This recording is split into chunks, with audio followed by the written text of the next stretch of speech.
Welcome to Playdates. My name is Mark. And I'm Brittany. And this is Boardgame Coffee. All aboard the Titanic. Alright, in all seriousness, you should not step foot in the Titanic if you get a chance to. You know, like time machines and all, not your best option. There's so many better things to do with your life. Well, it didn't go well. No. It didn't go well. It's a tragic story. Well, that's what this game's about. It plays, 2 to 5 players, ages 12 and up. It's brought to us by Spin Master Games and designed by Daryl Andrews and Adrian Adamescu. Yeah, and apologies, Adrian, if we're pronouncing your last name wrong. I don't think I've ever said it out loud. I've only ever seen it on boxes.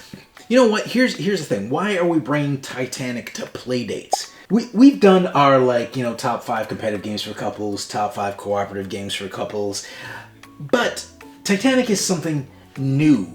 Because yes, it plays just fine as a couple. For two, it plays great. But the theme of it just screams it's a couples game. So we had to bring it up. We were talking about sinking, and yes, Titanic was a tragedy, but this game is not. Yes. So you're on the Titanic. You are playing one of 5 characters. There's Jack. There's Rose. There's Ruth. There's Cal and the captain. This brings back all the memories of Titanic the movie.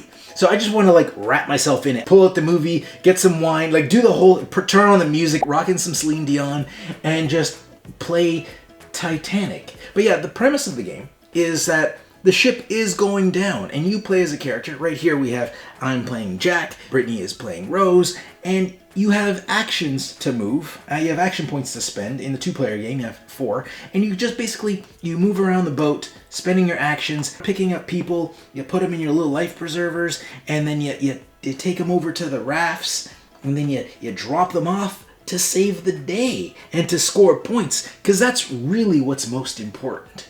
Is the points.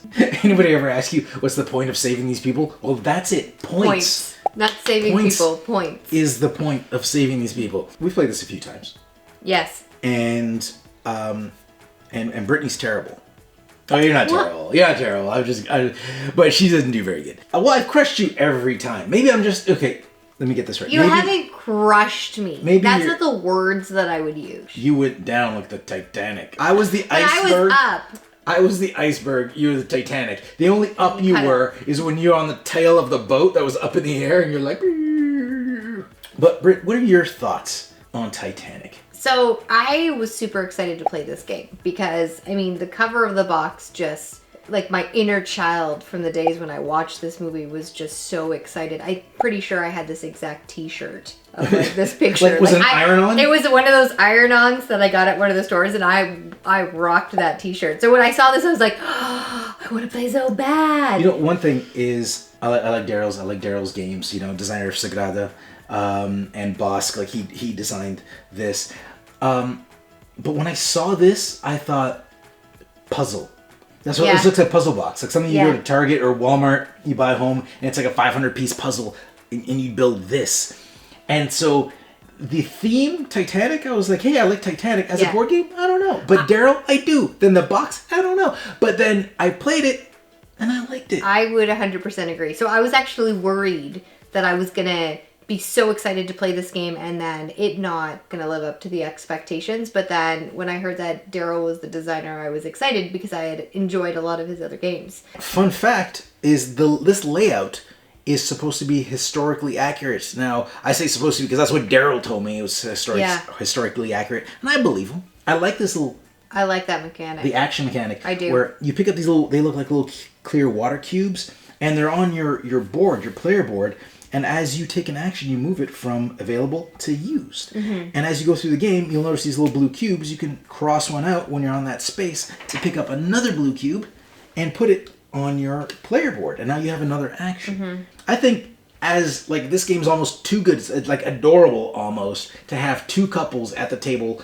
playing Titanic. I wasn't expecting to enjoy a Titanic game, and if it wasn't for Daryl's name on the box, I probably wouldn't have even tried it. But I did. I enjoyed it. I'm glad we did. Yeah, and I'm happy, and I'm happy you liked it. Mm-hmm. And again, if you like Titanic, and I get it. There's this big macho thing of can't believe there's a board game about the Titanic. But once you just get over the macho thing, it's a cool little puzzly experience because It's like a maze, and you're trying to figure out how to get up this boat and use your actions wisely to collect as many people as possible. You're getting more action points so you can take more actions. You're collecting these cards which earn you more points, and they give you abilities like these diamond cards. They give you an ability that you can use right away. They don't earn you any points, but they might do something that earns you points. Then you have these scene cards where they'll either give you endgame scoring or they have a little scene that you act out. Something simple, like you sing My Heart Will Go On, you get 3 points. You only have to sing that line. Yeah. And anybody that joins you, you get 1 point. And then there's the permanent abilities, which is you put it on your characters, a little permanent ability slot. You put it on your character and they permanently get like 1 extra point for every gray person. And then you got the locations. Which are kind of like little treasure hunts. Like if you get to the bridge, you get 4 points in that example. And every turn, it's flooding. And it's quick. The game plays quick. I enjoy this game. I enjoyed it, yeah. And I thought it was like a light strategy game, which I really enjoyed. And I thought it was a good date night, and it was enough. It was quick enough that we could play it again, which I really liked as well. So that's cool. It's a quick learn. It's a quick teach. Yeah. It's like the rule book is like a giant pamphlet. Like and half of it is set up. As much as I like this for couples, I'd recommend this more for like a date night with 2 couples. In all fairness, this isn't a full review. We haven't played the game enough to give it like a full review. But our first impressions. This is our first impressions, and we dig it. All right, and that's it for our coverage of Titanic. Keep an eye out for this coming up. Ooh, specifically Titanic, the game. Not to get confused with the boat or the Leonardo DiCaprio movie. But keep an eye out for it at your local retail store. And that's it.